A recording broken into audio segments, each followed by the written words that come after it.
I remember when John approached me about having a mission for our family. And I thought it was a great idea.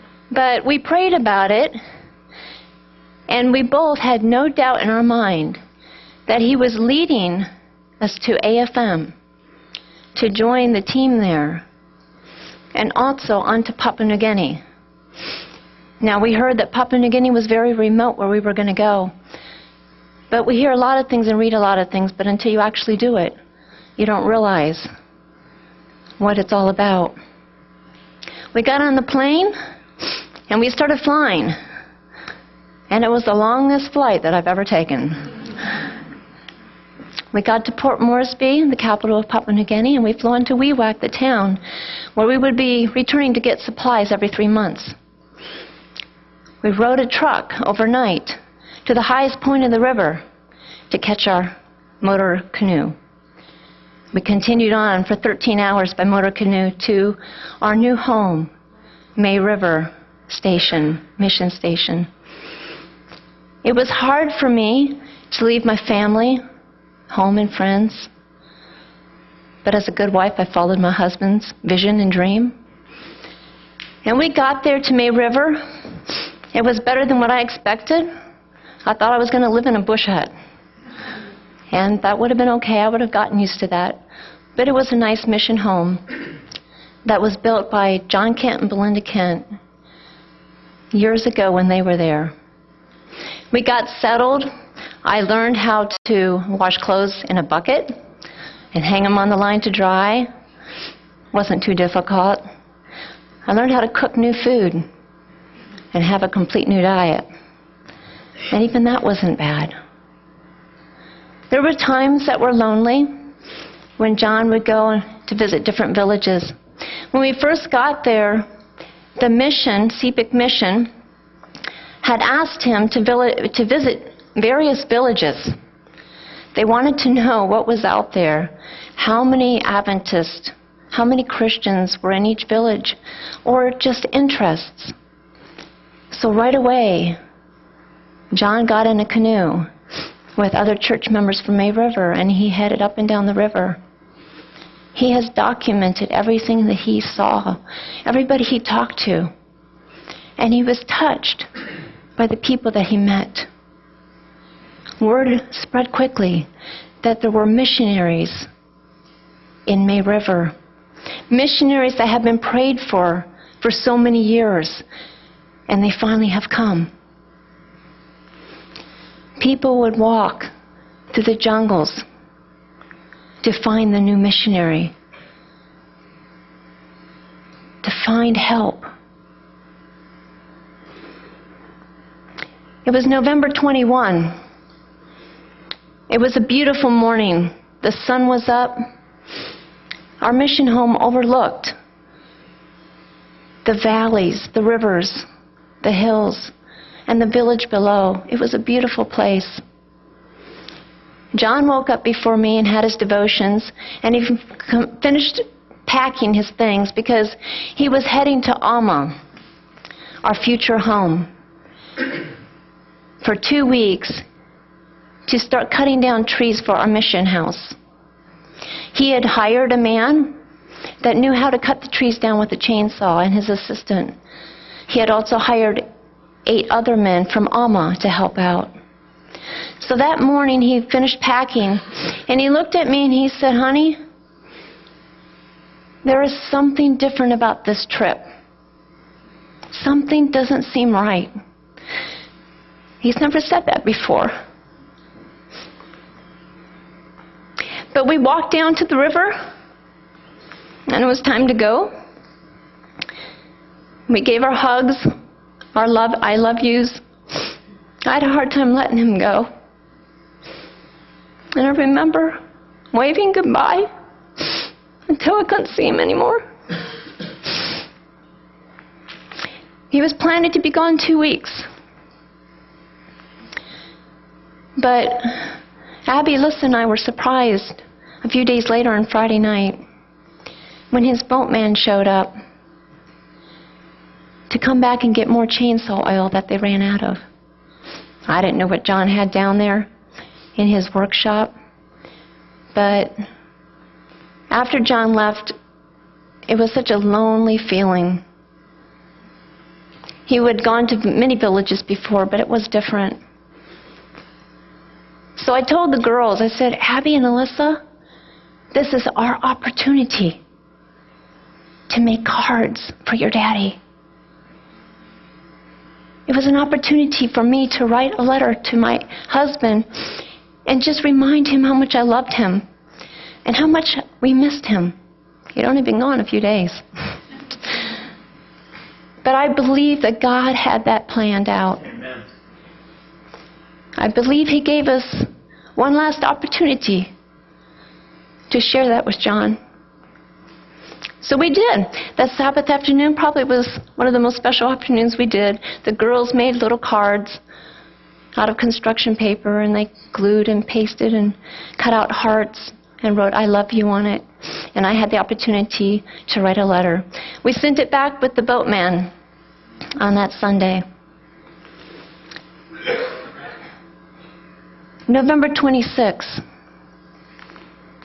10 o'clock at night. I remember getting ready to put the girls to bed, later than normal. It was raining hard outside, lightning and thunder. And we usually enjoyed that because it was very hot and humid, and that would cool things off. I went down to the room where Abby and Alyssa were, and all of a sudden we heard a pounding on the door. But just before that, I remember down in the village hearing a lot of crying and wailing going on. Now, we'd heard that before, but this was different. It was much louder than normal. But I didn't think anything of it. I knew something had happened, but what could I do? Continued to put the girls to bed, and then a pounding on the door. I froze in my tracks because nobody came to visit us at that time at night. And I told the girls, shut off your flashlights, because I didn't know who it was. And the pounding came louder. And then there was a man outside that said, Pam, it's Colin. Oh, I felt relief because I knew who Colin was. He was from the church. So I went and opened the door, still wondering what he was doing up there in this type of weather and this late at night. And he looked at me and he said, John is dead. And I looked back at him and I said, no, my John is not dead. And he started bawling. He said, yes,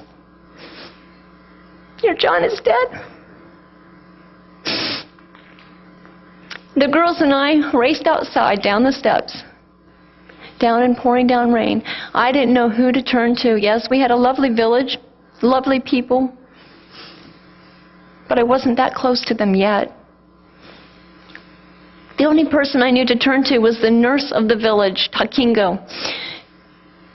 He is so special to our family. He was a big brother to the girls and a very good friend to John. And I remember running outside, yelling in the darkness, Takingo, where are you? And he was just coming out of his house, just had heard the news. We were told John was down in a canoe by the river, so we started racing down this steep hill. And were met by village women saying that he was taken up to the clinic. We went up to the clinic, and we stood there looking down at John on a stretcher, motionless. Takingo got out a stethoscope, and he tried desperately to find a heartbeat. While we watched and waited, and I remember praying, Lord, you can perform a miracle, just like Lazarus, but it wasn't God's plan.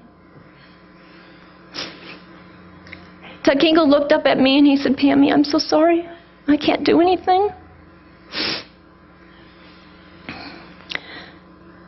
I stood there and thinking, what now? What do I do? I told the girls, we need to go back to the house. I need to get the satellite phone. And I was very glad that John showed me how to use it. But we had to take it outside in the weather. We had an umbrella. And I just prayed that it would work this time, because sometimes it wasn't working. And the only number I had in my phone, my cell phone, We couldn't use it in the bush, but I had it from town. Was Lawrence, John's brother-in-law. And I remember calling him up, crying and saying, "Lawrence, John is dead." And there was a silence at the other end. He goes, "What?"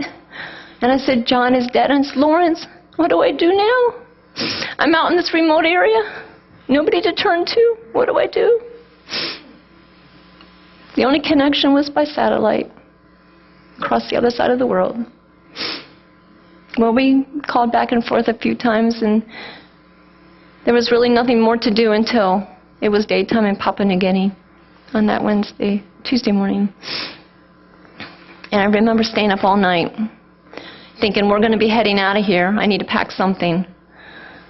I put Lissy to bed, and Abby said, "Mommy, I'm going to stay up with you.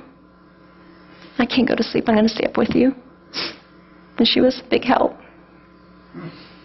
Wednesday morning, 7 o'clock, I started making phone calls again. By this time, the village, more village people had come up. A lot of them had stayed all night long, crying. And as they put it, staying by John's body and protecting it. It took a while to make connections, to get evacuated out of the remote area.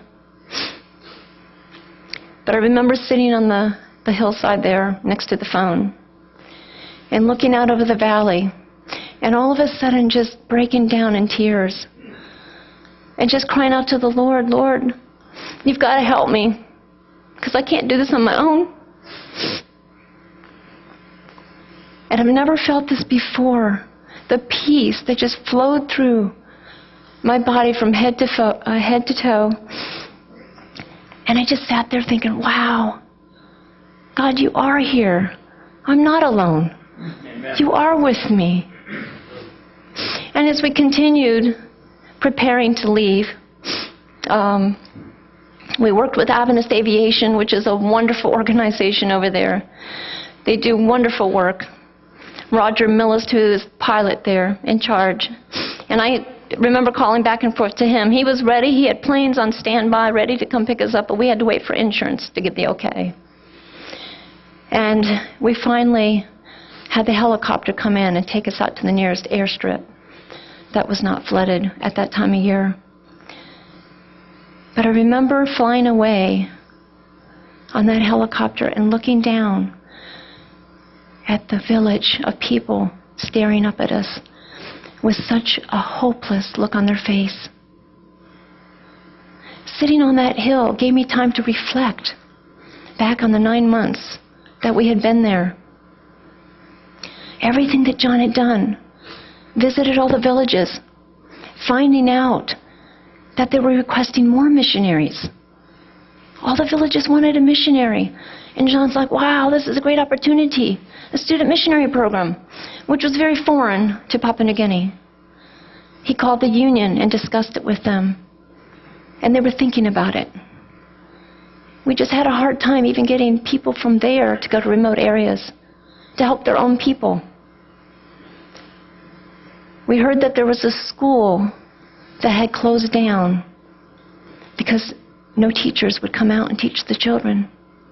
Oh, that really bothered John. To him, how is the villages going to grow? And how are the villages going to help themselves if the children aren't educated?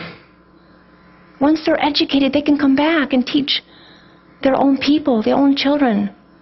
So he worked hard on that school. But how are they going to get teachers out? Nobody's going to want to ride a 13-hour boat trip or all night on a truck. So the airstrip was the next answer.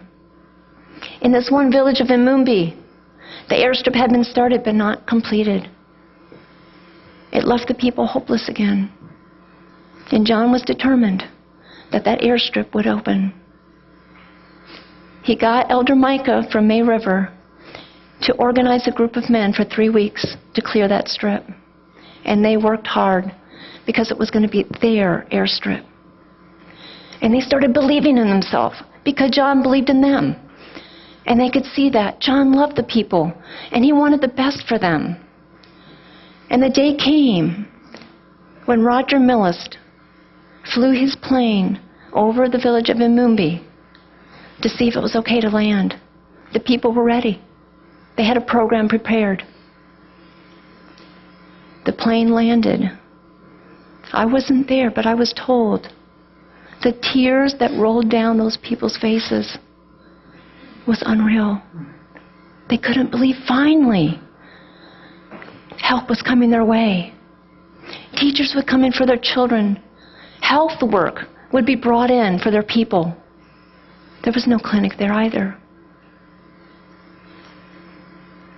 I sat there on the hill reflecting on all this. Divine appointments in town, we were there.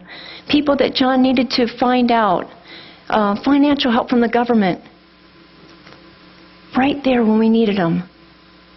He wrote proposals to get financial help for the airstrips to keep them up and running. Other villages asked John to come visit them and get the airstrips going for them. And I remember this one time coming out of town, he says, honey, we got to stop by, sorry. They really want an airstrip so they can have health work come in for their village.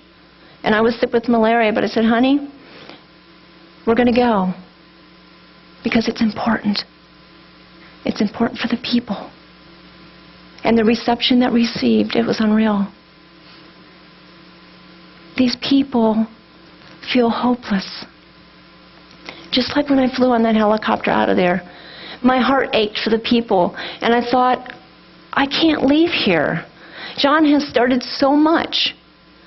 What's going to happen now? I was tempted to stay and to continue on his work. But I knew I couldn't. Not on my own. And I just pray for those people. I told them before we flew out, I spoke to the village, and I said, I am going to be praying and I'm going to be working hard with AFM to find a missionary that will go out and continue the work that John started. It won't be easy, but God is powerful, and He touches people's hearts where nobody else can. And I encouraged them, and I told them, you guys got to keep trusting in Jesus. You need to encourage each other. Stay faithful, because help is on its way. I don't know when, but help is on its way. My heart is still in Papua New Guinea with those people. Dear, wonderful people. I know John would want his work to continue, and it will. His work hasn't died. What he did has not stopped. He told me before we left for Papua New Guinea, he said, honey, I want to work in the mission field. I want to work in God's mission field until He comes again. And he got that wish.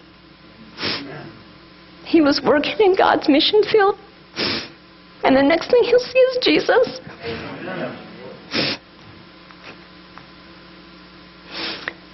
We all have a call to missions. God has called each and every one of us, no, not to go to Papua New Guinea. Probably not. Maybe so. I hope so. But He has called us to be missionaries wherever we are. Right. There is such a great mission work here, to your neighbors, to your community. We had a mission work here before we left for Papua New Guinea. My heart is still in Papua New Guinea for those people, and it always will be. But God has called us to spread the gospel. Guys, He is coming soon, and we have a great work to do yet. People in Papua New Guinea said to me, I can't believe that you left everything in America and you came over here to help our people. And for the first time, I thought, I didn't leave anything. It's what I gained is what's important. Amen. I learned how to love more. I learned how to trust God more. And I learned how to be more faithful. We went up to Alma to see where the accident happened. John was not chopping trees down. He went up there to observe and learn. He was standing there waiting to do the next tree, like all of the other guys, when there was a snap way above him of a branch that was wrapped around in the vine, and the vine finally gave away. The natives knew what that snap meant. They ran. The guy that stood next to John grabbed at him, but not far enough, apparently. Within seconds, all this happened. And the branch fell down and hit John in the head. And I praise God that he was killed instantly. That he did not suffer. There was no medical help up there. A 7-hour motor canoe ride is what brought him back to May River. And I just think if he was suffering all that time, that would have been horrible. But I also think about the people up there who are dying because there's no way out. And so I pray hard that we can get more missionaries out there to help these people, get more airstrips open, but pray that medical people will be willing to go out and help them, and to teach them, and to nurture them. Life is short. We don't know when our time is coming. Are we ready? Are our neighbors ready? I think hard on that. I believe John was ready. I believe God allowed him to go, to sleep in him. John had gone to the mission field. He had done what the Lord called him to do. And he had served his time well. What are we going to do? Are we going to stay home where it's comfortable? Where we have everything that we need? Or are we going to step out in faith and follow God's leading? There is no better place to be than where God wants you to be. That's right. Thank you. Thank you.